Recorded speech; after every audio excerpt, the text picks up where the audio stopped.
Good evening and welcome to the Tuesday, January 25th, 2022 Council Finance Committee meeting. We'll begin this evening with recording of public meetings announcement. I ask anyone in the audience who is recording this meeting to please identify themselves for the record now by standing and stating their name and address. Seeing none, public forum. If there is anyone in the audience who wishes to address the committee, they may do so at this time. You may speak on any item appearing on the agenda for not more than 2 minutes. Please stand and state your name and address and the item on which you wish to speak. Is there anyone here who wishes to speak? And I don't see anybody here wishing to speak other than when the appropriate time comes by the department heads. So we'll move on to the agenda items. 21821, in order that the meeting hereby is appropriated the sum. I'm sorry, I didn't announce, members of the public, that we do have committee members present, and that's myself, Councilor Di Natale, Councilors Cruz, Zarella, and Van Hazinga, who is remote. Councilor Boschman is on the committee, but he is currently in the DPW Public Works Committee meeting, which started at 5, so he'll be here momentarily, I'm sure. We will begin with 21821, in order that there be and hereby is appropriated the sum of $9,000, same to be charged against available funds and credited to facilities, repair and care, tax possession maintenance. And I have a letter here from the Treasurer Ann Cervantes to the Mayor dated December 3rd. Dear Mayor, I respectfully request a $9,000 appropriation to the tax possession maintenance account to cover the expense of preparing 3 properties for the recent city property auction. The auction required brush cutting and trash removal from the grounds of the properties and removal of the contents of the buildings. Additionally, 1 property needed boarding removed and replaced on the day of the auction to allow for a showing of the property to prospective bidders. The appropriation of $9,000 will replenish the account for any needed tax possession maintenance for the rest of the fiscal year. Ms. Cervantes, do you have anything else to add to that letter? Not particularly, no. Unless there's questions. Okay, leave it to the committee. It's before you. Motion to approve. Second? I have a motion made and seconded to approve 21821. Any speaking on the motion? If there is no objection, I will take this under unanimous consent. I see no objection. It passes unanimously. Thank you. 21921, and I will take 003-22. Mr. Curry, do those two go hand in hand? Yes. Okay, so 219-21, I will take 2 separate votes, though. But 219-21 is an ordinance amending Chapter 44, Section 10 of the Code of the City of Fitchburg by adding epidemiologist and contact tracers as outlined in the enclosed ordinance. And 003-22, in order that the City of Fitchburg approves the expenditure of funds from the Department of Public Health grant in the approximate amount of $480,000 for the purpose of said grant, which is to support the staffing for COVID-19 contact tracing and related services in the 13 communities of the Montezuma Public Health Network. Letter here from Mr. Curry to the mayor.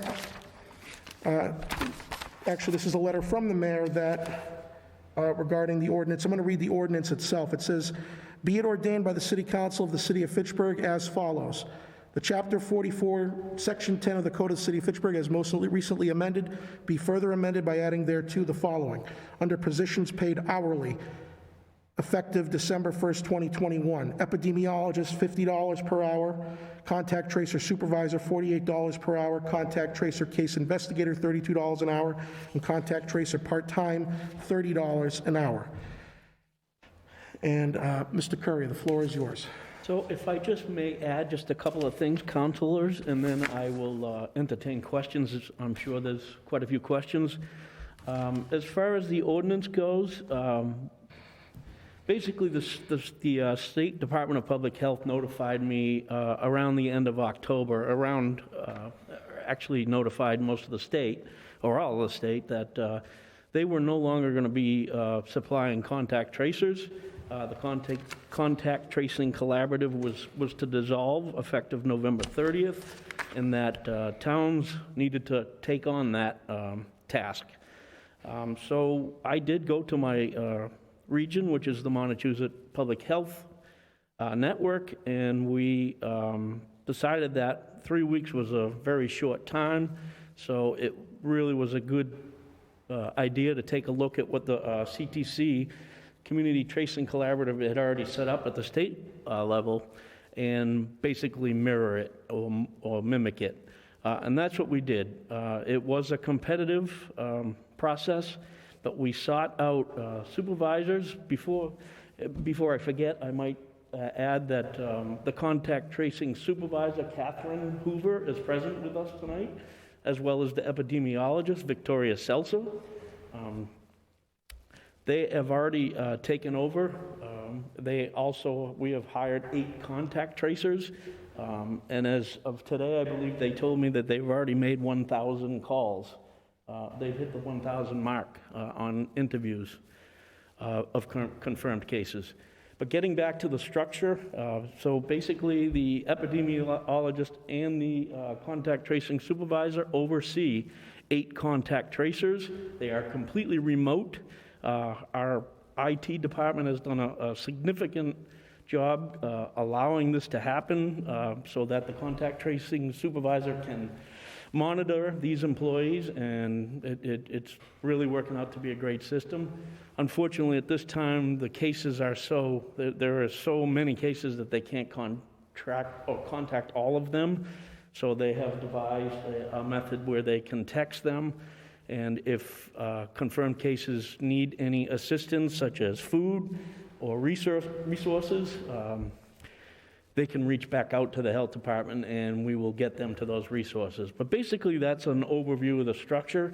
If I may request, if this ordinance is approved, that we actually add a contact tracing resource coordinator at the same base rate of $32 an hour, so that we may move forward with hiring a contact tracing resource person. I'll move that amendment. Do I have a second to amend the ordinance? I'll second. Counsel Van Haasingen has seconded, so I have a motion. I'm sorry, President Zarella made the motion to amend, to add to the ordinance a contact tracing resource coordinator. Correct. For the base pay of $32 per hour. Okay. And Counsel Van Haasingen seconded. So this is just a motion to amend. I have a motion made and seconded to amend. Any discussion on the motion? If there are no objections, I will take this on unanimous consent. Seeing none, it is unanimous to amend. It is before you amended. Mr. Curry, do you have anything else to say? I do not. Okay, so I will kick it off. I have some questions about contact tracing in general, and I will enter for the record later a bunch of publication links that I went through today, news reports from New York, Michigan, California, Vermont, Connecticut, Massachusetts even. You mentioned, Mr. Curry, back in October, you were given this news by the state, and as we all know, in October, Delta was prevalent. Omicron was not on the scene yet. I don't think Omicron came on the scene until early to mid-December in terms of its, just went right through everything before Christmas. With Omicron, the prevailing variant today, and with the massive amounts of case surges across the country that, thankfully, per DPH today, it's starting to crest. Hospitalizations are starting to go down a little bit, which is what they expected with the surge. When this was put together, it was for a former variant that's not predominant now, where contact tracing was more effective, these reports are saying, because it wasn't as contagious as Omicron. So Omicron being as contagious as like measles, but less severe in most cases. A lot of these public health agencies across the country are saying now that contact tracing at best should be confined to only certain situations and locations and not for the general public anymore. And other states and counties and school districts they're scrapping it all together because there's so many cases that it's next to impossible for any amount of contact tracers to keep up with it. I have one report here from Michigan where 25 contact tracers in a week were only able to get through roughly 10% of the overall cases, and by the time they got to the 11th percentile, it was already past 6 or 7 days. So my question is, is there still a need for this, given the information we have now about Omicron, its prevalence, the fact that cases are starting to slow?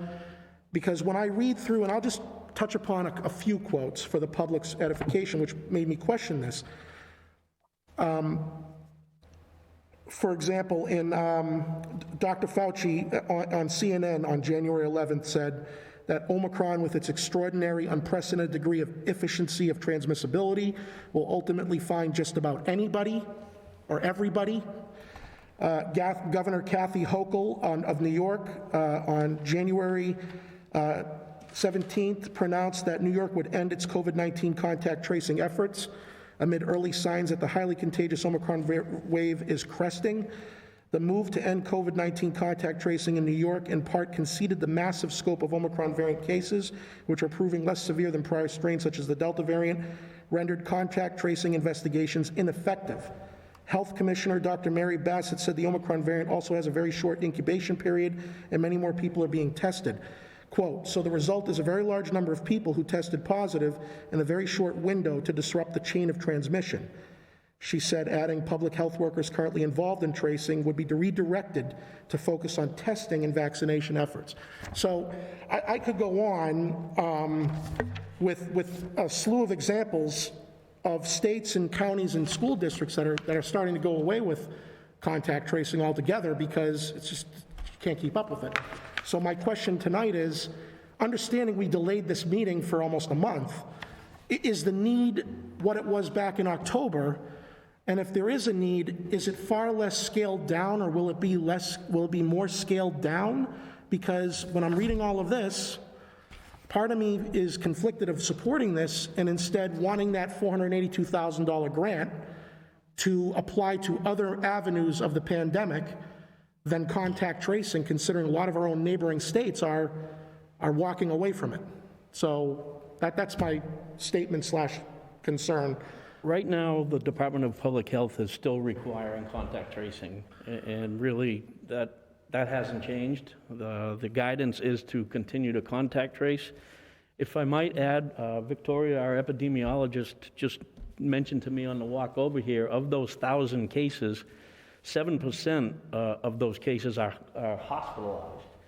So maybe the overall national numbers are going down, but I don't think we're seeing those same numbers here. I was a little surprised by that statistic. And the other concern I have is specific to Fitchburg, is it's really difficult to reach our community as it is. I don't feel it's a good idea, public health-wise, to stop contact tracing, stop putting that information out there, especially when our vaccination rate isn't even close to 60% as of yet. Luckily, the Omicron is been a little less violent than the previous viruses, but I don't feel like it's time that we should stop now, especially in the city of Fitchburg, where our community is very hard to reach already. So getting information out there and trying to get people to, even if it's only a 5-day isolation or quarantine, is still an effective method of getting people to stop the spread of the virus. And until DPH, the Department of Public Health, says no more contact tracing, I'm really, hands are tied. What's conflicting for me is I pull the data from DPH every day. Yep. The comment about the hospitalizations have started to decline in the last week. The state actually just came out with additional information 2 days ago about the hospitalizations in Massachusetts hospitals that are incidental versus primary. They just came out with that 2 days ago. And they reported that today, 52% of the hospitalizations are incidental. They're not because of the virus. They happen to test positive when they went into the hospital. Yeah. So these are all pieces of information these other states and localities have weighed in. And DPH just started reporting that information 2 days ago. Days ago, yeah. So, and the CDC came out with a study last week. Rochelle Lewinsky was on MSNBC. She made this pronouncement that Omicron is 90% less likely to put you in the hospital or die than Delta was. Not to minimizing getting that variant, but it's far less severe. And Fauci has said the same thing. So while I understand that we're doing this for the community specifically, this applies to not just Fitchburg, right? This is the whole MIPHN That's network. correct. It's just difficult for reading all of this and then come away with, well, we're going to pick it up, where a lot of these states are either abandoning it or they're scaling it down significantly because there's just too much to handle. I guess the last thing I'll say on it is the case surges during the Christmas season and New Year's were astronomical, even while we were doing contact tracing. So I fail to see how effective it's been when they were going through the roof, irrespective. Again, back to Fauci's own words, that this is going to infect practically everybody. There's actually someone, I've got it right here in, where is it? Right here, Michigan, where contact tracing is all but stopped for the vast majority of Michigan residents amid the worst yet Omicron variant in terms of spread. This was a quote from from Nick DeRusha, health officer for several school health department districts and president of the Michigan Association of Public Health. He said, quote, we really wish we could contact everybody, but there's always been a plan that there's going to come a point where we're really going to need folks to take on personal responsibility as this shifts from a pandemic to something that's endemic, something that we're going to have to live with. In times of high community spread in indoor places where there will be people for any extended period of time without masks on, restaurants, bars, really in any crowded public setting, folks need to just assume that they've been exposed. So, I mean, it's almost conflicting for me as one voting member of the, I am not trying to delegitimize contact tracing. It's just the data and the way the country is now moving and all of the public health experts that are speaking about tracing, it's almost like I understand DPH is still requiring it, so I guess we're hamstrung there, but I mean, what if, let's say, DPH comes to us in 2 weeks and says, we don't have to do it anymore? What happens to all that money? Does it get redirected within the network to something else? Well, if it has spending requirements, and if they decide that they don't want to spend it on contact tracing anymore, which they have the authority to do, then so be it. That's what we'll do. But they'll tell us that we can repurpose it for something else. I wouldn't know how that would work, but if the spending isn't allowed for contact tracing and it's established by DPH, then we follow the DPH guideline. There's just these overall trends happening throughout the country that would suggest to me that is this really necessary at this time, where it certainly was back in October, before we knew how Omicron was. We didn't even know what Omicron was. Now that we're getting just over the hump with it, is now the time to hit the gas pedal on this when so many municipalities, counties, and states are walking away I will say from it. contact tracing right now is only at-risk people that are elderly and daycares. We have not been tackling the general public Oh, okay, for several weeks now. okay. Good to know. Okay, I'm done. Councilor Zarella? Thank you. So I think the chair raises some very interesting and valid reasoning. I think it does make sense that, as you know, the more transmissible it is, the less able we'll be to trace it, and the less efficient it'll be. However, I'll be supporting this for two primary reasons. One is just that it makes sense to me, but ultimately, I'm an attorney, not a doctor. And so I think that if this were something where we were radically out of step with a clear national consensus, it would be a little different, but where there's currently a developing trend and people on both sides of it, I'm inclined to let, Director Curry and our professionals here make the call and support what you guys need to do your jobs, and revisit it as we get more data. The other reason is, like we said, it's DPW money, not DPW, DPH money, and they're setting the conditions for it. So realistically, while it might be nice to direct this to other avenues of COVID prevention, as I understand it, right now, our choices are spend it on this or just don't take it. And so that seems like kind of a no-brainer to me, in that we can either have money to pay contact tracers, or we can just tell the state thanks but no thanks and, just not.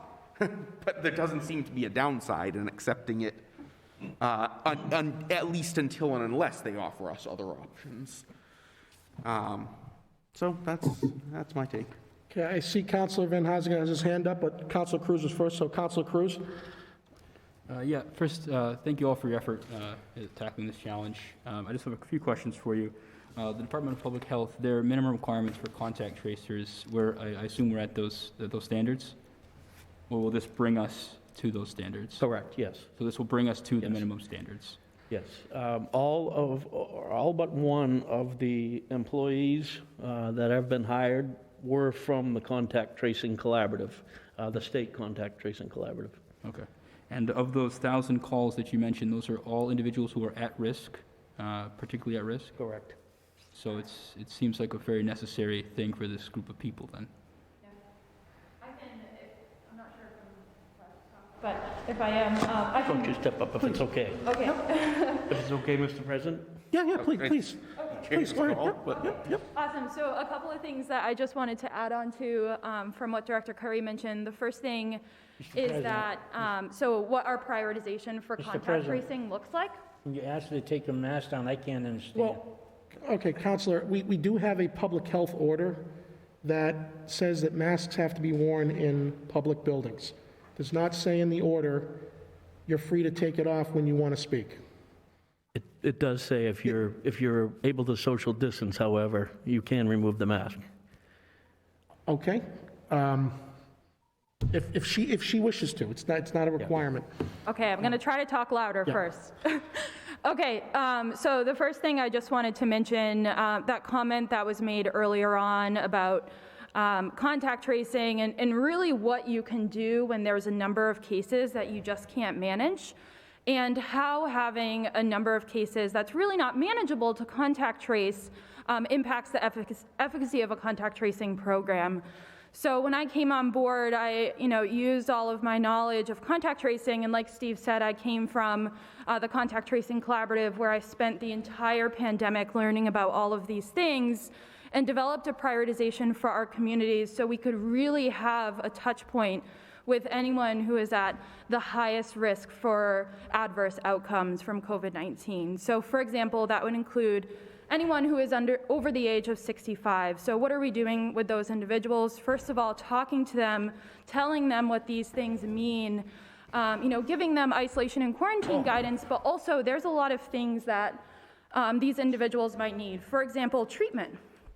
So anyone who is over the age of 65 and meets some other certain criteria based on vaccination status and underlying health conditions would be eligible for treatment called monoclonal antibody therapy. And we have 2 hospitals in the region that have this therapy, the first one being Athol Hospital and the other one being UMass Memorial.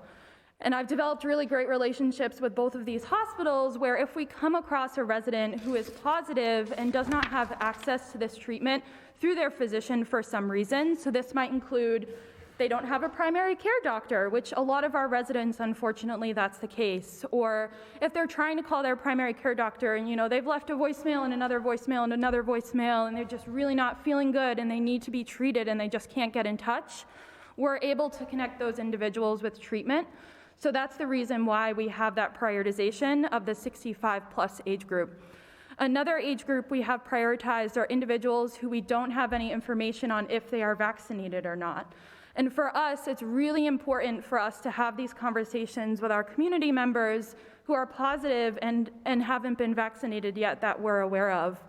Sometimes it just takes a touch point with someone in public health that you can really trust to have them go and get that vaccine. And just to share my own personal experience from this, I was on a site visit 2 days ago in one of our communities, and we had a resident who was really, really nervous to get vaccinated, and she was scared, and that's understandable. And we were there with her. I was holding her hand when she got her vaccine yesterday, and she was so happy.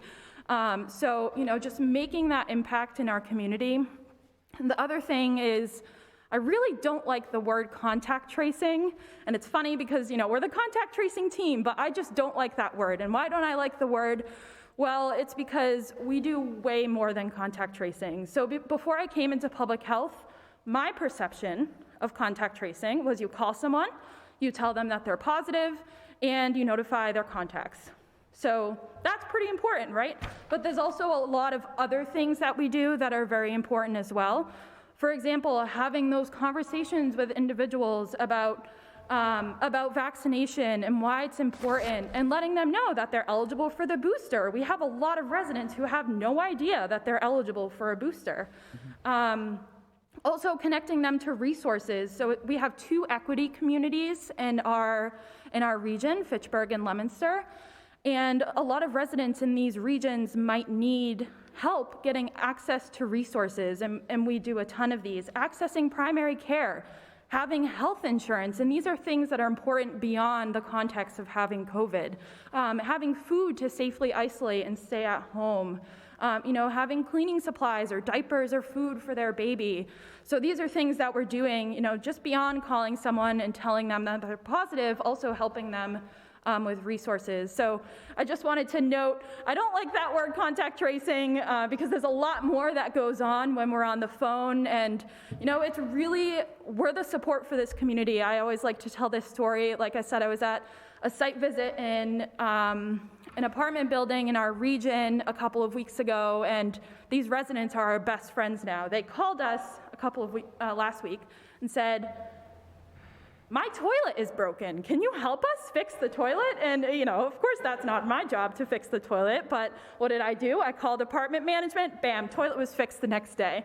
Just really building trust with this community, we're going to start to see an impact. And because we are working for this region and not for the state, I'm really seeing it happen in front of my eyes. Like holding that resident's hand yesterday when she was getting vaccinated and, seeing how relieved she was. So sorry, that was a kind of a long, a long talk, but I just wanted to add to what Director Curry has shared. No, I appreciate that story. You can tell you're making a positive impact for a lot of residents out there, Definitely. and you're doing good work. So thank you for that very much. And Thank you.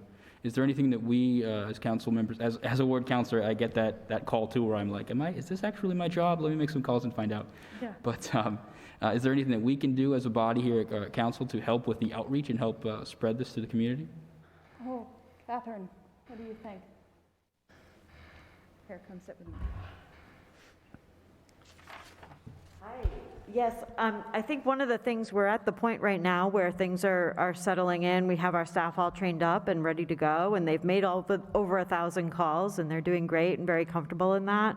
And I think our next step is really getting our phone number for our, the MPHN contact tracers out there and visible for these 13 cities and towns that we're dealing with, so that when there are COVID questions, they come to us, rather than going to Director Perry or, the public health nurses or that, because it really is, that is the position that we're taking this off of the local health department and taking it on in this for the region.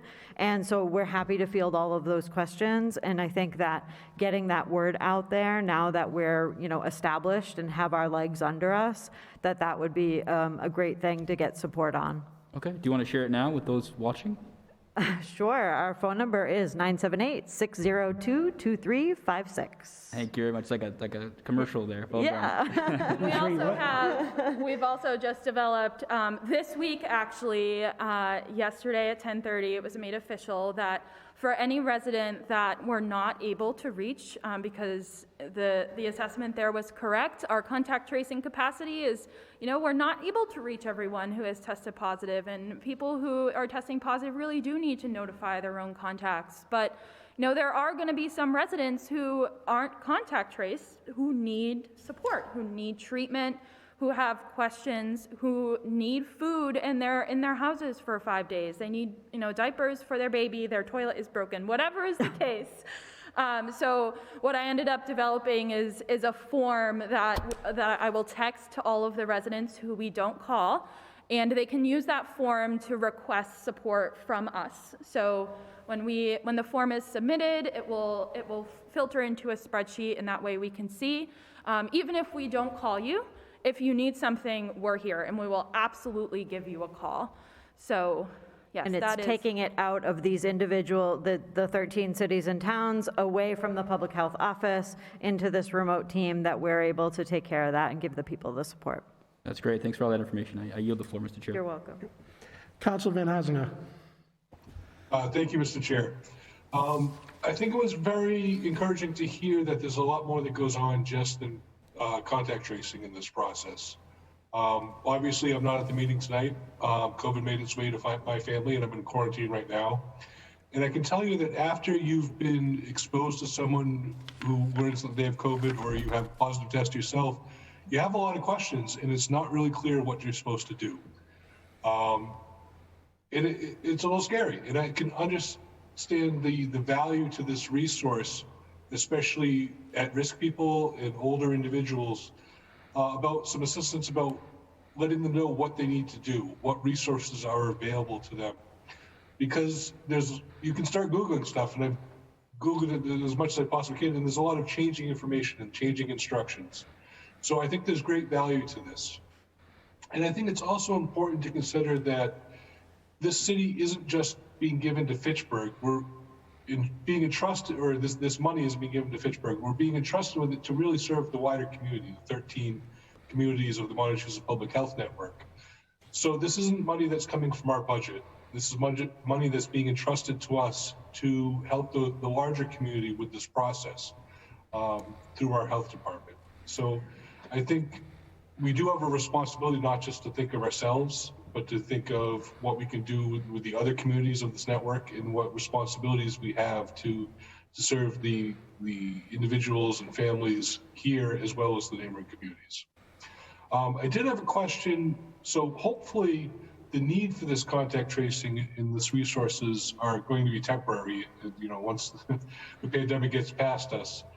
How is the hiring of these positions being structured so that when they are no longer needed, and the funding is no longer coming from the state, that they don't become a drain on the city's resources?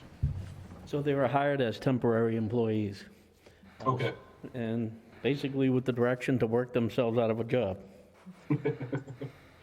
And we've done it once with the Community Tracing Collaborative, so we'll do it again. We'll do it. That's great. I have I'm no sorry to doubt. say, I hope that's the case. Yeah. All right. Thank you very much. Council Boschman. I got a question. My question is this, maybe it has to do with contact tracing or not, I don't know. What I have a hard time with, I'll be quite frank with you, with this whole thing, with this whole virus, before I was all gun ho and I believed everything said about it, and I still believe, because I get asthma, I'm afraid of it. But what I have a hard time with it, when you're quarantined, then you come out quarantined because you don't have it, but you came in contact with somebody that has it. So you go by the guidelines. I have a daughter that tells me, Dad, you gotta go and get tested again. I go get tested. No sooner did I come out of quarantine, I run into somebody else that has the damn thing. I gotta go back into quarantine again for 10 days, and then I gotta go get tested again, and no sooner do I come out of that, here I am again. But my problem I have is, guys, people like me, obey the rules, but the person that has the COVID is out and about, and nothing happens to him. And now, for the whole month, part of December and part of January, I was quarantined, and I didn't even have it. And I knew I didn't have it, but my daughter, who works in the healthcare, tells me, Dad, you got to stay in, you got to be quarantined, you got to. I don't have it. I say, I know if I had it, I'd be sick. I don't have it. No, you got to do the whole 9 yards, and I did. And I went. I think Walgreens, I raised their stocks. I went up there 4 times for the test. Went in a month. 4 times within a month. They get the test to tell me I was negative.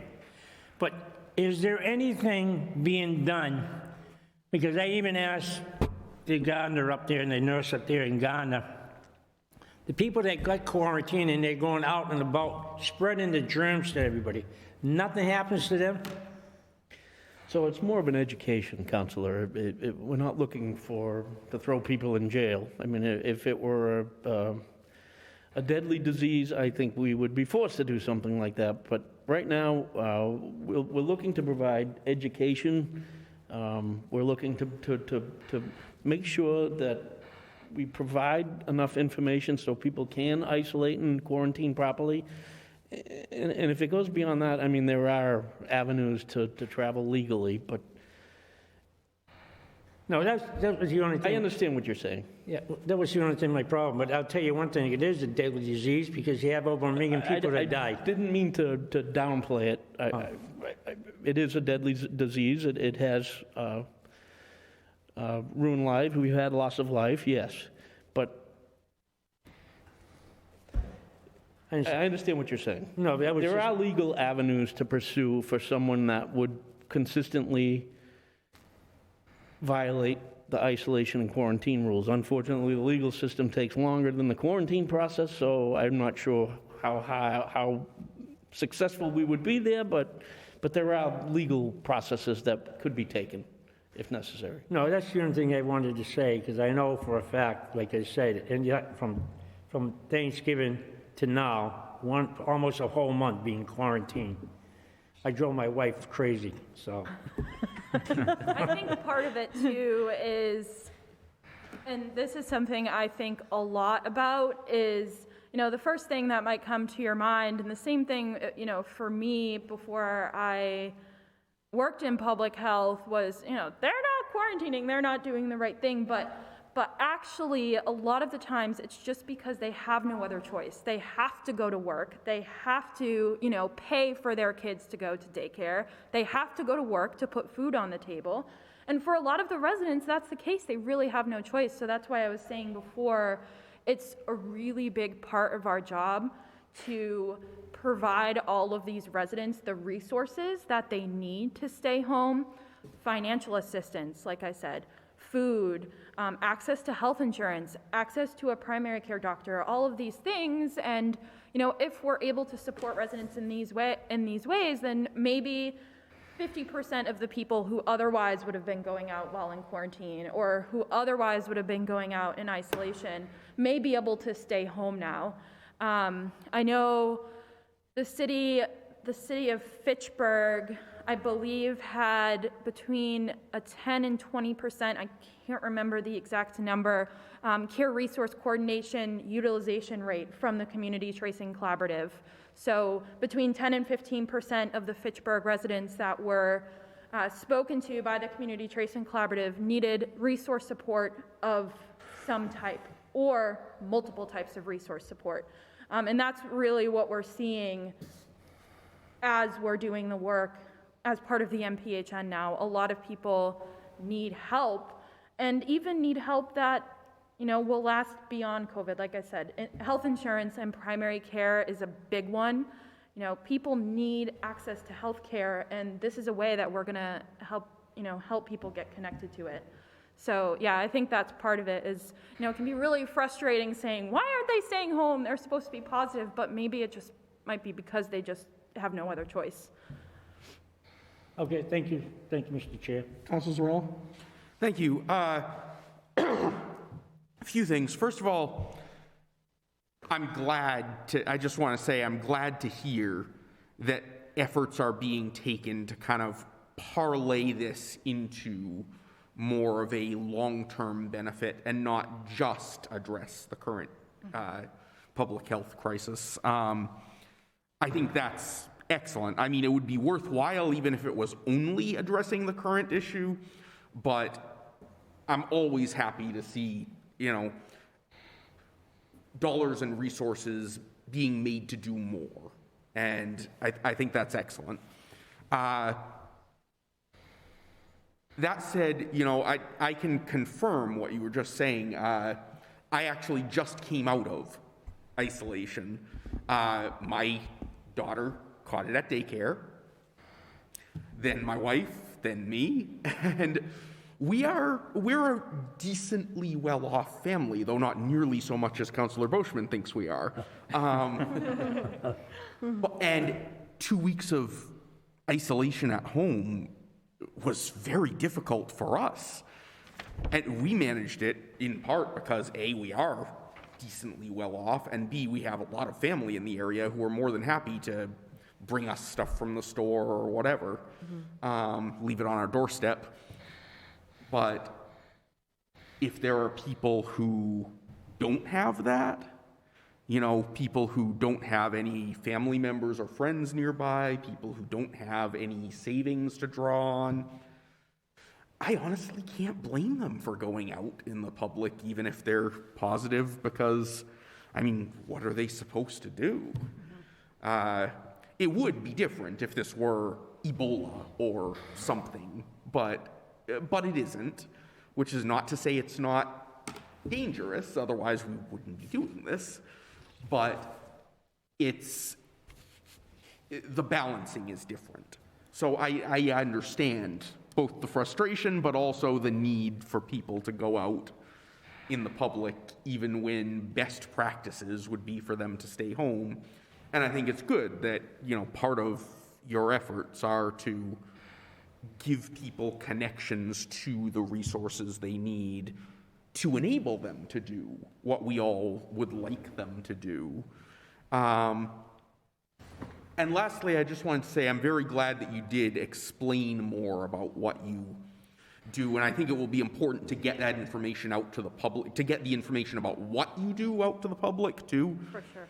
Because when I made my remarks earlier, I was very much thinking of contact tracing in terms of, find out who's positive and find out who they may have exposed. And if that's all you were doing, then I would still be rather skeptical of the efficacy of that effort in the current circumstances. Absolutely. But knowing that it's more of a resource outreach Community support. than just kind of almost a data collection effort, that makes a lot more sense, and I can see a lot more value in what you're doing. Like I said, I would have supported it either way, but now I'm enthusiastically in support of it. So, so thank you. Thank you for the info you've given us. And like we said, like Councillor Van Hazinga said, I hope that you're out of a job soon. Right there with you. We've done it once. We can do it again. Those kind of no jobs doubt. are ironic. It's like, One person by one person, we'll get it done. Yeah, and to speak to Councillor Van Hazinga, we did have somebody who made a call recently, and the person said, I was sitting here having no idea what to do. And so what a hard thing to hear. We don't want anybody in that position. So we are able to help them through that. And even if it's just that short conversation, what they have to do, are they okay? Are they going to be okay? And we can't feel like we can ask somebody to stay home if we can't support them in that effort. So supporting them in that effort allows them to stay home and allows the health, the community to stay safer. Make a motion, we accept. I have Councillor Cruz who'd like to speak. Withdraw my motion. Well, there was no second, so, Counsel. I just want to echo Councilor Zarello's comments that it's really good to hear all that you're doing and the extra thing that you're doing because, I also sometimes, like my Councilor Boschman, you get down sometimes when you see all those not doing what they're supposed to be doing and then some are making it worse. So it's good to hear that how hard you're working for the community no matter what. So thank you, and I wholeheartedly approve this as well. I yield the floor. We appreciate I it. make a motion, we accept. Second? Motion made and second to accept. First, let's take one, Counselor, let's take a motion on just the petition, the ordinance first, please. Can I have the motion withdrawn? Can you amend your motion I'll to, amend my motion. just for the petition? I want to take two separate votes on this. Oh, and then- So he's saying this will be just for 219. Just for 219, first. Oh, 219, all right. Motion made and seconded to approve 219-21 as amended, and I will take a roll call vote on this one. Counselor Van Hazinga? Yes. Counselor Boschman? I wasn't here, but yes. Counselor Zarella? Yes. Counselor Cruz? Yes. And I'm a no, so it passes 4-1. 00322, the order petition, do I have a motion for that? I'll make a motion that we accept. Second. Motion made and seconded to approve 003-22.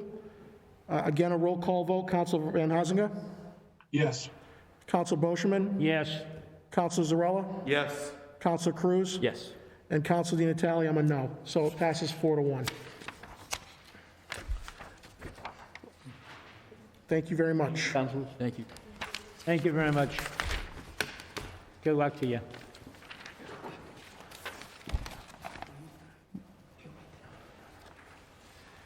Next, we'll move on to 00422. Order that the City of Fitchburg hereby approves the expenditure of funds from the Executive Office of Energy and Environmental Affairs Planning Assistance Grant Program in the approximate amount of $32,500 for the purpose of said grant, which is to update the city's open space and recreation plan. Mr. Skorsky. Good evening, councilors. The Open Space and Recreation Plan, as we previously discussed as we were putting together the budget last spring, is a municipal requirement. Every 5 years, we must update our Open Space and Recreation Plan. It allows us to be eligible for a variety of different state grants, such as the Park Grant that is currently being used to support the Park Hill Park accessible playground project, but certainly other grants in the future.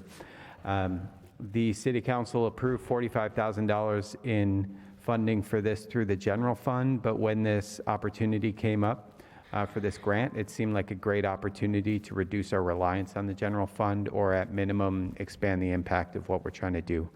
So this grant will help us put together the Open Space and Rec Plan. We just opened up our RFPs a few days ago. We had 4 great proposals, and we're just ultimately settling on the contractor now, but we'll, ultimately begin work as soon as possible with a goal to finish in August of 2022. And happy to take any other questions. Motion to approve? Second. I have a motion made and seconded to approve 004-21. Any discussion on the motion? If there is no objection, I will take this under unanimous consent. Seeing none, it passes.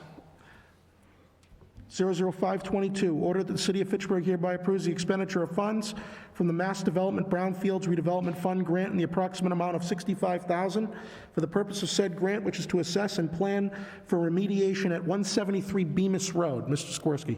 So you may be familiar with the site. It's at the corner of Intervale and Bemis Road. It's been an abandoned gas station for quite some time now and has been on the NICE Committee's radar, as well as our treasurer, as they've been in tax title for quite some time. So we had a conversation at NICE Committee about what to do with the property, whether we should take the property through tax title for non-payment of taxes.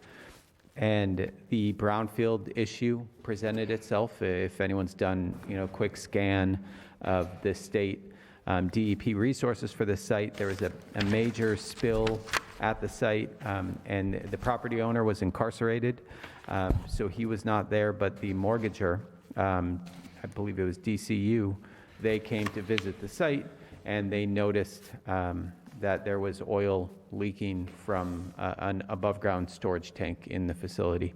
So, you know, they cleaned up that immediate hazard, but understandably, we have some reservations before taking the property through tax title. It is worth noting, we don't have any liability if we take it through tax title. We don't have to clean up the property.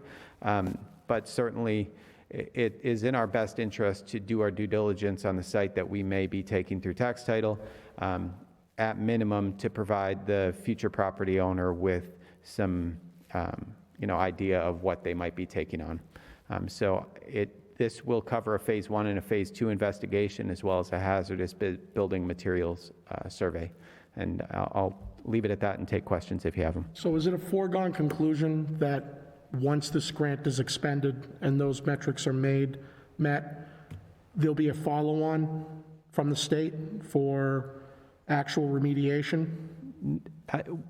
It's not a foregone conclusion. I think in the scope, it states that at the conclusion of the project, it could be brought to a permanent solution. But there's a decent shot that there will be additional work needed, either reporting and putting an AUL or an activity and use limitation on the site, which would basically say, you know, you can't have a daycare, you can't have residential uses on the site, but other forms of uses would be appropriate. That might entail some cost element, or a more extensive remediation effort. But we're under no obligation to do either, because we're taking it through tax title. As long as we're actively marketing the site, we are under no obligation or liability, as opposed to the Central Steam Plant site, which was given to us in lieu of taxes, which is different than taking it through the tax title process in court. Because it was a gift, we are under an obligation to clean up that site, and that's one I know we've talked about a lot in finance and other committee settings, so I just thought I'd note the distinction there. But this is good because this will make this more attractive for sale. Correct. Or alternatively, and I mentioned this might be more of a long shot, but with the Amazon project, we have a clause in there that, you know, there's a traffic study done, and 12 months after the project's been in operation, there'll be an additional traffic study, and we can propose any improvements to the site to improve flow, traffic conditions, et cetera. This is right at that key intersection, so we do want to hold open that option as well, should there be a need. So just for the public's edification, 173 Bemis is that abandoned, it used to be, I think, a mechanic, Right, some I kind of think mechanic place. It once upon a time might have been a gas station, Gas then it was a mechanic's So shop. it's been boarded up for, I want to say, at least maybe close to a decade. I think that's a fair assessment, yeah. It's got overgrowth, it's got graffiti on it, it's an eyesore. And I was very happy to see this, because I've been pegging the mayor, I've been pegging community development recently, saying, you know, what are we doing with this place? Because this place is like sticking out like a sore thumb, because between the Amazon development and the other businesses on that stretch, that really stands out right when you pass the bridge. It's the first thing people see on their way towards John Fitch. Right. So, you know, we couldn't get rid of this facility or clean it up and resell it and have it be suitable for use fast enough. It's really the only eyesore in that neighborhood.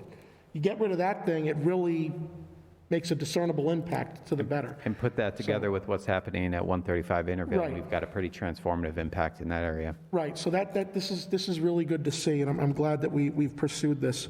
I have Counselor Boschman. No, Tom, I want to make sure, because I want to make sure I heard you right.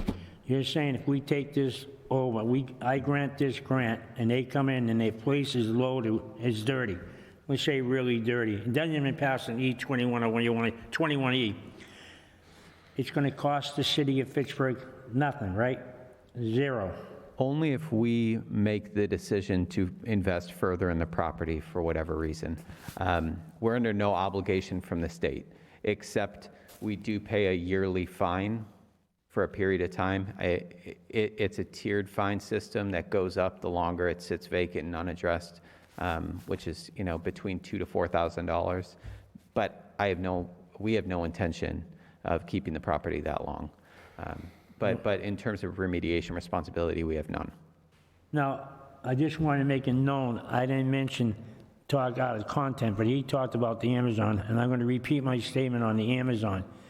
that it'd be better for us to go to the industrial park that we want to build on Airport Road than try to use Interville Road. Okay. Because of traffic backup.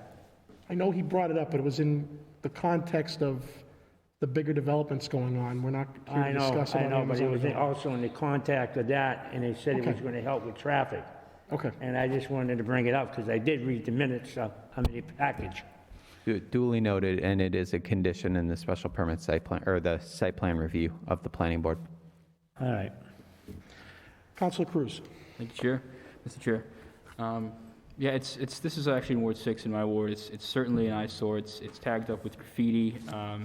It's my understanding through the packet that this, when the DCU, I believe, right, the credit union went in there, it was really 2010 that they discovered this spill. So it's been more than a decade now that this building has been there. So I'm really glad to see community development getting this grant so we can see what we can do with it. And it seems like a good choice here. And yeah, I'm all in favor of this. I yield the floor. Thank you. Counselor Zarella. I just have one quick question because I don't actually know all that much about brownfields regulations or anything.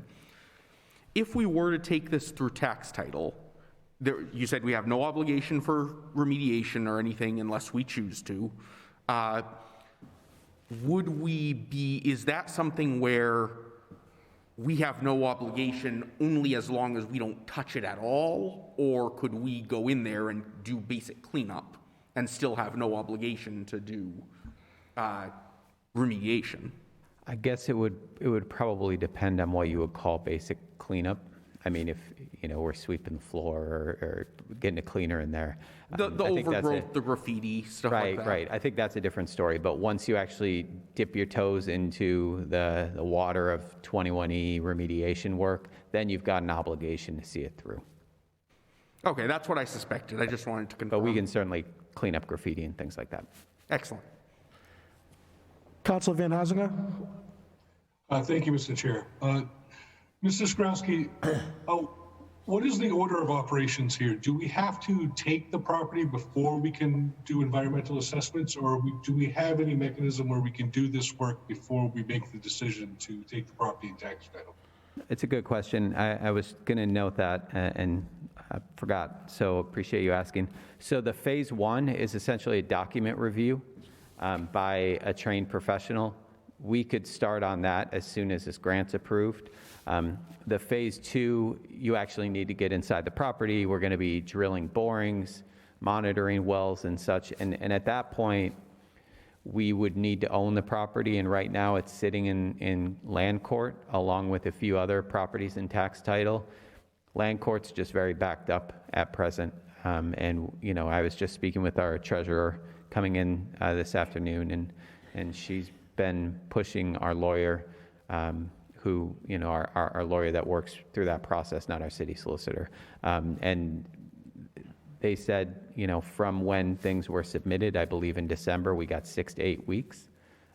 But then we can proceed with the bulk of the work after that point. Now, if the city chooses not to step in and act at this property, is anything likely to change? Does anybody have any motivation to attempt to clean up the property or even assess what the problem is? Because the credit union who holds the mortgage, they're not likely to take, because they don't want to assume that responsibility. It sounds like the property owner has no intention of assuming responsibility for the property. The likelihood that it'll be purchased by an outside developer is limited with so many unknowns with this contaminated property. So is it likely a situation where either the city has to step in and do some assessments and start the plan of cleaning it up, or it's just going to sit there and deteriorate further? I suppose to a degree it'll depend on what the assessment bears out. Where we would like to see this go is doing this due diligence. We provide a property owner, developer with the knowledge they need to make a bid on the property. And frankly, as a city, putting this out to RFP, I don't think price should be our first consideration. It should be somebody who can clean this property up, both, with regard to the facade, but also the 21E improvements. I don't think we'd find a buyer today. But I do think if we did these investigations and did that due diligence, it would make our lives a lot easier. I could certainly see a situation where we might want to do that remediation, depending on the amount, to have a more marketable product. It really depends on what we're going to see. But ultimately, again, it'll be our choice. Great, thank you very much. Motion to approve? Second. I have a motion made by President Zarella, seconded by Councilor Cruz to approve. If there is no discussion, I will take this under unanimous consent. Seeing no opposition, it passes. Last order on the agenda, 00622, that the City of Fitchburg hereby approves the expenditure of funds from the Mass Development Real Estate Technical Assistance Program grant in the approximate amount of $45,000 for the purpose of said grant, which is to help prepare the city for the sale of 44 Winoosknock Road. Mr. Sikorsky. Great. So this is another property that was recently declared surplus by the City Council, and there's much conversation about the end use of the site and different variables. It's a 7.3 acre site. It's quite large. It has some wetlands within it, and it's on a key corridor right at the Water Street corridor where it meets Winoosknock. And so because of sort of the complexity of the site, we wanted to get some additional support.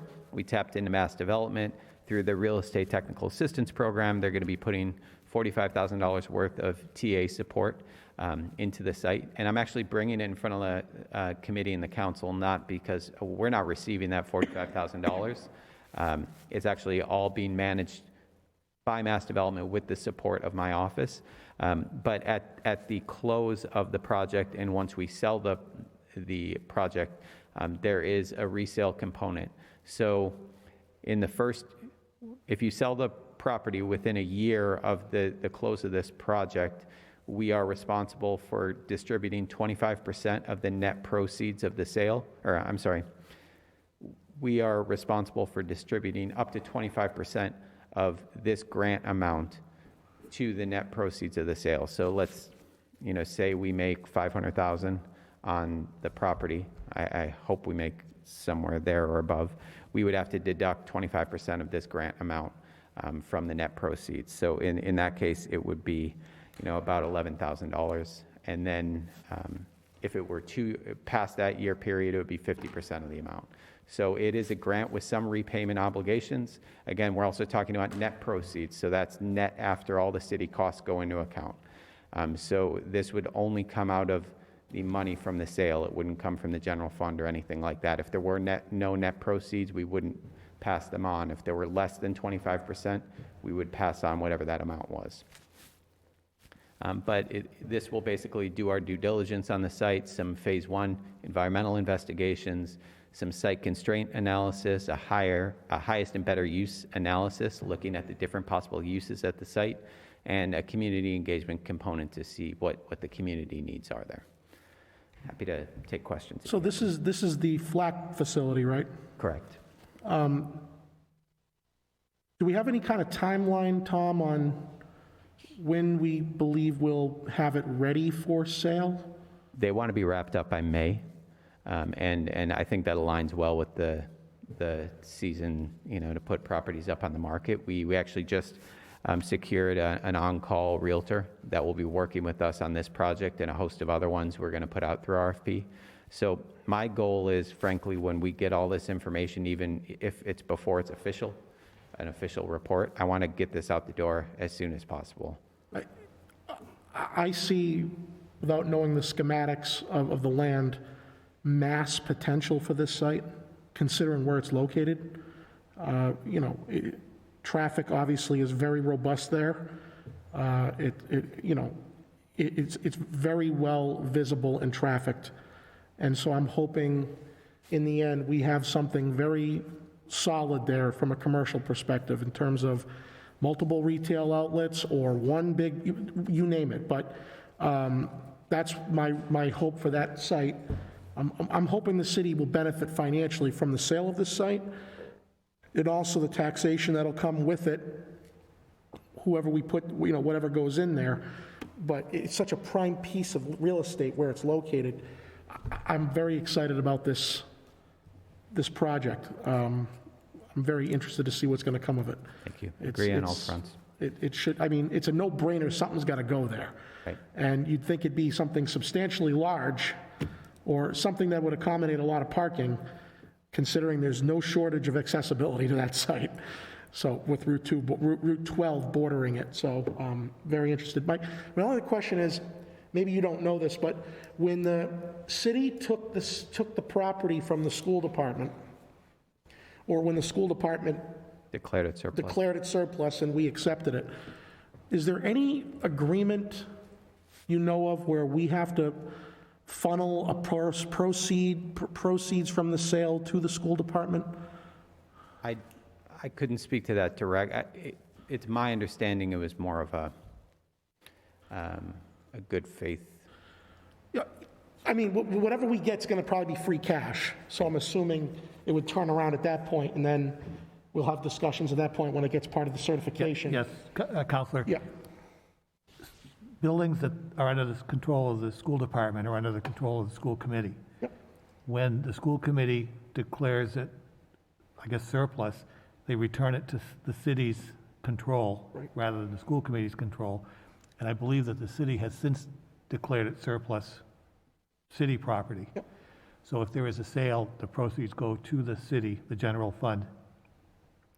And I believe that proceeds from the sale of property have to stay in a reserve account to be used for other property. okay, I don't believe, as I think about it, I don't believe would be eventually falling to free cash. It would be money held to acquire other property. only money to acquire properties, not to fix or repair properties? I'd have to check that out. Could you check into that, please? Because I had an understanding, or maybe it was in passing, that some portion of whatever we take from this sale would be reinvested back into the school facilities in some fashion.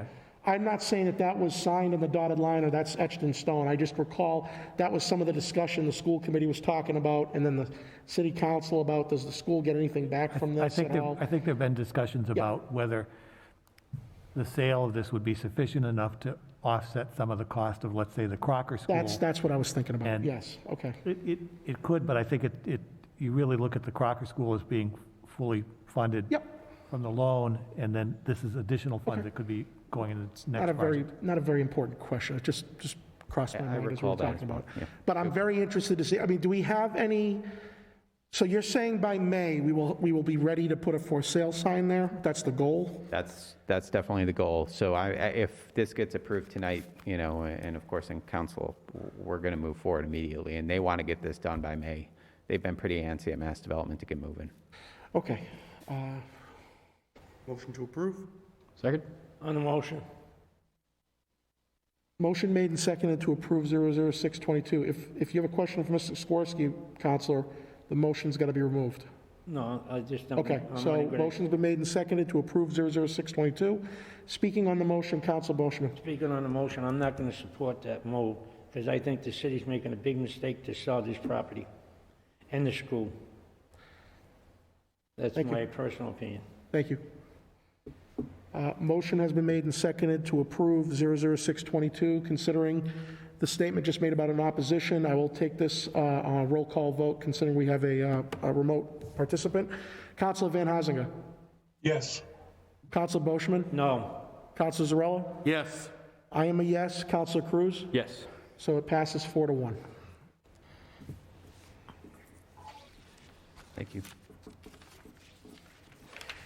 Last item on the agenda, councilors, is a discussion item that I put on here at the urging of members of the planning board regarding meeting days and times for the finance committee for this fiscal year 2022, or this calendar year 2022. I do recall when this building was erected or renovated, and then we set schedules, that there were a lot of boards and commissions, zoning board, planning, license, that wanted to utilize this facility for public meeting space. And I know right now currently that some of these boards either are doing it remotely still, or they're meeting like DPW did today in room 300 on the third floor on 718 Main Street, City Hall across the way here. But they did that because we had a finance committee meeting at 6, and that was going to overlap, so that's why it was held there. I bounced some ideas back and forth with Paul Fontaine, who's the vice chair, correct, vice chair? Correct. And I know Paula Karen's been involved. They approached me a couple weeks ago about changing or accommodating their board with a different meeting time, possibly, or place for the finance committee. And I obliged their request to put this on the agenda. And Tom is here. I know he will speak for them because they were not able to make tonight's meeting because they have a planning board meeting. The conflict, as I understand it, is the second Tuesday of every month, yes, the second Tuesday of every month, not the fourth, because we meet twice a month on Tuesdays. They meet once a month on Tuesdays. So that one meeting they have a month conflicts with ours in that they have a board meeting that goes well after 10 o'clock. Right, it's Almost gonna be 11. a late one tonight, yeah. Yep. And they draw a lot of participants, a lot of Correct. residents. Correct. And as you can see, we don't really draw many on a normal night. We don't draw hardly anybody other than department heads. So they were looking for an accommodation on the committee's part to either have our meetings on a different time or date or a different location so they could meet here at 6 o'clock because of the space that this room affords them for those large meetings that they typically hold, and they run about 5 hours. I'll just start off with my suggestion to them, and that was, I am more than willing to accommodate as chair, moving some things around on the schedule to help them out, to give them a space to meet. But I did intimate to them that, this is first and foremost a city council legislative building, and I believe that all city council business should take precedent over any of the boards or commissions for the use of this space. So if there's a DPW committee meeting, finance, regular council, we have the right of first refusal in terms of whether we meet here or not. And so my opinion as one voting member of the 5 on this committee is, I've already indicated to them that I am not willing to not meet here. I believe our meetings should still be kept in this facility, not moved. But I am certainly willing to accommodate moving the time of our meetings, either both Tuesdays each month to just be consistent, or have the first meeting in the month, the first Tuesday that we meet in the month, on one different date and time. It'll be the same time, but on a different date, not a Tuesday, and the second one on Tuesday, or we move it to both on Wednesday, both on Thursday. Obviously, Monday may conflict with the school committee, so it would really be either we keep our times on Tuesdays or we move it to Wednesday or Thursday. I'm more amenable to changing the time, the day that we meet, either once each month or both times each month, than I am moving out of this facility. That's just my opinion. So I wanted to put on the agenda. Tom, did you want to say anything before I open up to the floor for discussion? Thank you. Yeah, just briefly, so we went from the second Tuesday to the fourth Tuesday just recently. So now the conflict sits with the fourth Tuesday. But, of all the boards and commissions in the city, I think planning board is the one that really does get the most people, because we've got the Amazons, the large housing projects of the world, that you've got a lot of abutters that are concerned. And I will say, when the site plan was reviewed by the planning board, there were some degree of assurances given that there would be a space here for them, because I do think on most nights the north room is inadequate for them. I think the ZBA, it serves just fine, given the attendance. But I think what you're saying, is completely reasonable. I think there's some different ways it could work. So they meet on the fourth Tuesday of each month at 6 p.m. Correct. So that would obviously conflict with our second meeting of the month, if we were to have a meeting, which obviously we have to assume we will, because we're planning ahead. So I will leave it up to the committee to discuss. I'll just show me your hands if you want to speak. President Zarella, you begin, please. Councilor Van Hazinga had his hand. Oh, I'm sorry, I missed that. Councilor Van Hazinga, Vice President Van Hazinga, please go ahead. Thank you very much, Mr. Chair. I can state as a former member of the planning board, this has been a problem for quite some time. back in 2010 when I first joined the planning board, and it was actually held at the old City Hall in the Veterans Room. This was a problem then because the planning board met on the third Tuesday of the month, which was also the night of a city council meeting. There was a little bit of staggering at times with the planning board starting at 6, the city council at 7. So there was always a rush to hear matters which councilors wanted to speak on or advocate for or against before the start of the council meeting.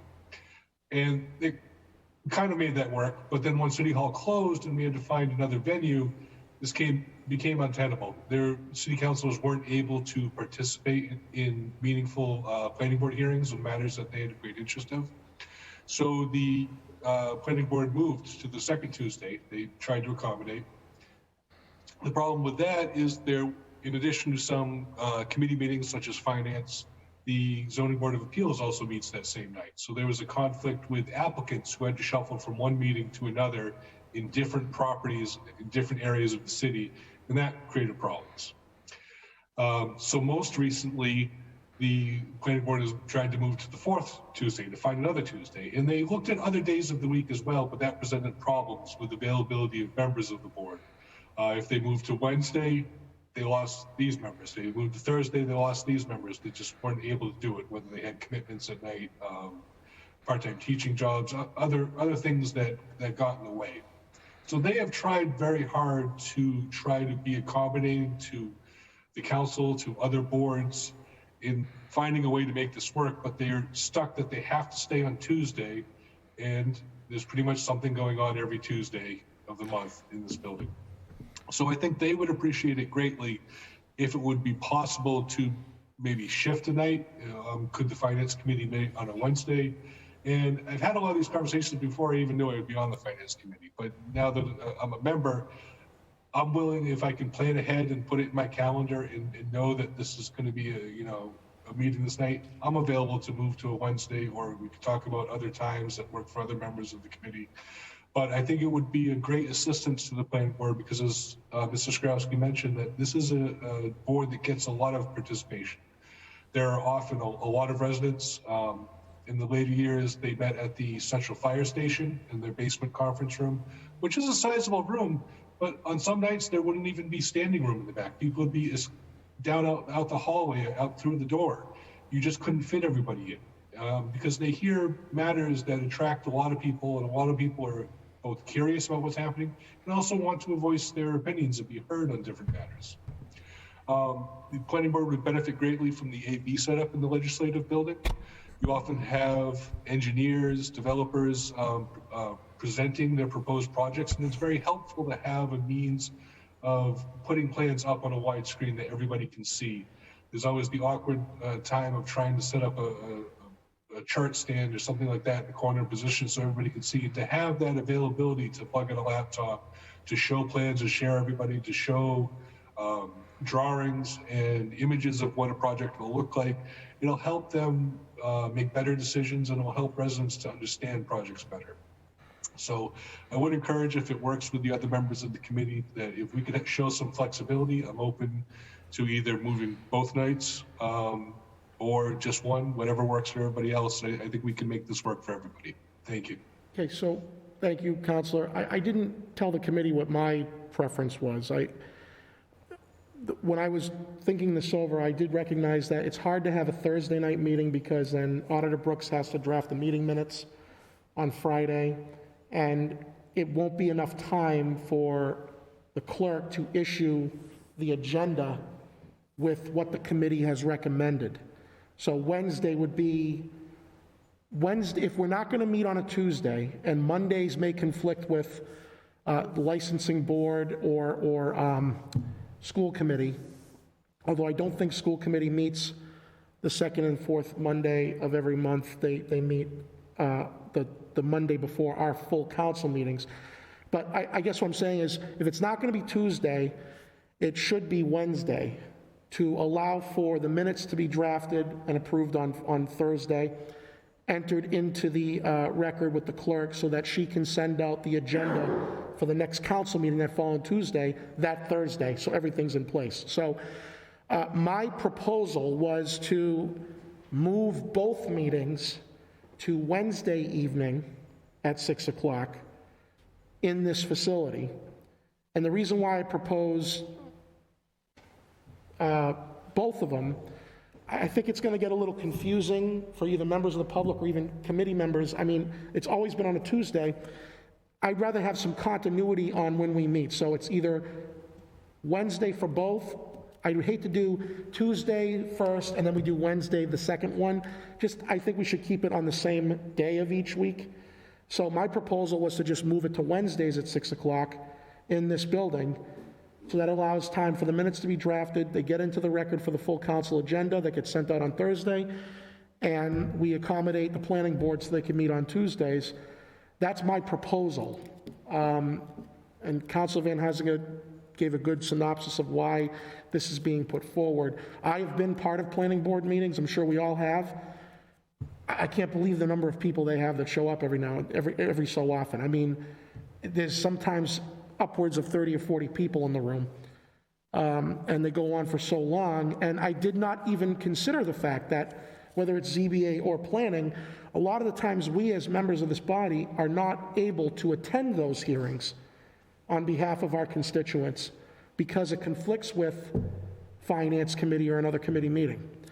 It's typically finance. I had a resident 3 months ago ask me to show up at a planning board meeting, and I said I couldn't come because I have finance. And she really wanted me to be there because she wanted me to speak on her behalf because she didn't feel comfortable getting out what she wanted to get out to the board, so she wanted me to speak in her stead, and I felt so bad that I couldn't accommodate. So I think this kills two birds with one stone. It allows us as counselors to better represent our constituents at planning or ZBA meetings because we have a free Tuesday night now, and we just move it to Wednesday at 6 in this same facility. So we're still using the facility, it's just moved to Wednesdays. But that was my proposal, having both meetings on Wednesdays at 6 instead of Tuesday, not mixing and meshing the days. I just rather keep it consistent. So Councilor Zarella, President Zarella, you had your hand up? Thank you. Yeah, I would agree if we are going to move it, it should definitely be the same day every time, the same day of the week. Otherwise, I guarantee you I will wind up here on a Tuesday night. Or alternately, I'll miss a Tuesday night meeting because I'm thinking it's Wednesday. It'll happen. I'm telling you, it's going to happen. So I was also on one of these boards. I was on the zoning board for 5 years. And I know how much of a time commitment it is for these volunteers who, unlike us, don't even get a minimal yearly stipend, and sometimes get home after midnight. So I'm all in favor of accommodating them to the extent that we are able, and in this case, I think we should probably be able, unless any of the members have a Wednesday night conflict that can't be worked around. Yep. That being said, I just want to emphasize, this is not directed at the planning board or at anyone, just general comment. I do feel very strongly that the council or any of its committees should never become just one body among many, sort of competing for scheduling in this space. This is fundamentally the legislative building. City Hall is the seat of the executive branch. This is the legislative branch. And so I would encourage not only the planning board, but any other board or commission that meets here to have in the back of their mind a backup location just in case. I don't anticipate it becoming necessary very often. I really hope it will never become necessary because I hate having to scramble to schedule something at the last minute. But if there were to be a case where Auditor Brooks or someone else came up to me and said, we really need to get a special meeting of the council in before such and such a date to get this ordinance passed on time or to meet this deadline, if it were absolutely necessary, I would feel comfortable bumping an already scheduled outside board or commission Again, I don't hope to do that. I would avoid that if at all possible, because I know what it's like to be on those boards and commissions, and you plan for a certain night that you're gonna be completely away from home until midnight, and having to move that to another night or another spot is very disruptive. But when and if push ever comes to shove, this is the council's chamber. And the council's business has to take priority here. But I very much would like to accommodate the planning board in this instance, and I have no problem with Wednesday nights at 6. So I guess what I'll do is, yeah, Auditor Brooks, yep. All right, when this discussion first came up, and I was working with, I think, Tom and with Russ Carlstead, the facilities director, and Amanda Alfred, the provisional city clerk, trying to see what's going on. I believe on one of those 2 Wednesdays currently, the Water Wastewater Commission meets at like 5 o'clock or 5:30, followed by a 7 o'clock Conservation Commission meeting. Okay. So I think if you want to go to Wednesdays, it can work, but there's going to have to be conversations with a couple of other boards, whether they switch weeks or something. So And I do have the schedule in front of me here too, so I was just going to say, I guess it would be helpful if we saw, so planning meets, on the 4th Tuesday, and on the second and the 4th, the second Wednesday, we've got Water Wastewater Commission, Conservation Commission. I will say, if that was the direction you all wanted to go, and I needed to then take this back and engage in some musical municipal chairs, I'd be happy to do so. With the 4th Wednesday, we have Airport Commission. And again, personally, I think one of those 2 committees has a lot more people than the other one. So if that was there are conflicts we'd have to work through. With the second and the 4th Monday, there are no conflicts. So that's the other option, unless you all want to do a Friday night. Okay, so I jumped the gun on the Wednesday comments because I didn't have a full scope of the schedule. Understanding what President Zarella said, and I agree with him that, this should be first and foremost, council business takes precedent over everybody in terms of schedule-wise. But because this is a committee hearing meeting, and I mean, I could be a stickler and say, you know what, wastewater, water commission, and airport, find another time, we're going to meet on Wednesdays. But if Monday is wide open, which I earlier believed it was, because I know the school committee meets the Monday before our full council meeting is scheduled. Right. So they meet on the first and third Mondays here. That the second and fourth Mondays for our committee at 6 o'clock would work too. And it sounds like that wouldn't conflict with anything. That's correct. So I guess we have 3 choices. We either don't change, or 4 choices, really. We don't change, keep the status quo, which I'm pretty sure all of us are not willing to do. We're willing to make some kind of accommodation. The second choice is to keep it on Tuesdays, but have it be one Tuesday each month and then a different day for the other meeting each month, which I don't know if we have the appetite for. I certainly don't. I know Mr. Zarella said he doesn't, and I'll let the rest of the committee speak soon.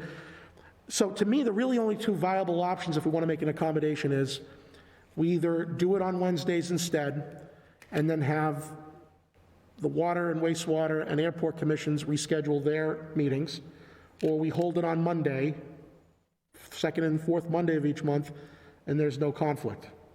So my suggestion would be we do it on Mondays at 6, where there's no conflict for this room. I'll let everybody else speak that wants to speak, but at the end, I want to take a straw poll of the 5 committee members in terms of what we would like to do, so it's entered into the record, and then we make the necessary accommodations and changes. Yes? So coincidentally enough, an item of mine on the planning board agenda is up. I've got to scoot. Yep. I feel like Yeah, you guys got everything you need I think here. does anybody have any questions for Tom before he goes? No, Okay, I'll so- direct my questions to you, sir. Okay. Thank you all. Thank you. Thanks, Tom. Did you want to speak, Counselor? I'm all for, it's Councilor Boishman, does he have the floor? I thought I saw you first. I didn't. I'll yield the floor, Okay. Councilor. Okay, Council Boishman. Let the junior council talk. Council Cruz, go ahead. Okay, I'll go. Thank you, Councilor. Yep. Thank you, Mr. Chair. I'm all for accommodating however we can help the planning board out and subsequent committees.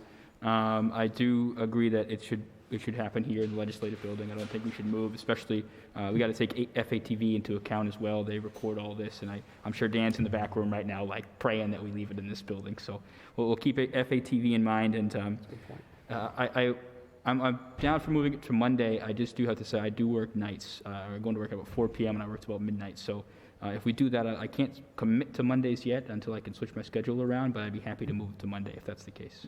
I yield the floor. Thank you. Okay, thank you. Council Boishman? I just want to say two things here. What took us so long to move the planning department to a place where you can hear and where everybody can be? I found it very distracting when I was down there at meetings at the fire station. Couldn't hear. I said, I'm wasting my time. And there was issues that I wanted to vote on, give my opinions, and I couldn't be here. And that's number one thing. Number two, the only thing that's going to bug me is Monday night football in front of the TV watching my Patriots win. Well, not necessarily. I mean, that's 8 o'clock, right? 8:30?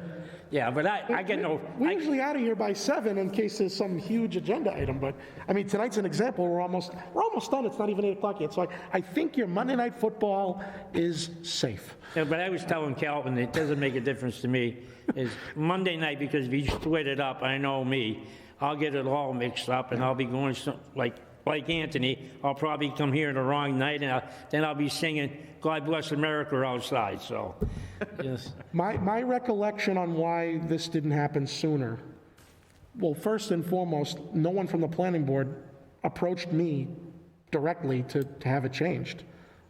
I've never been asked.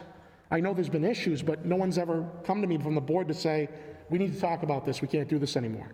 That happened 2 weeks ago. And I'm more than willing to accommodate, as you can see here tonight, we all are.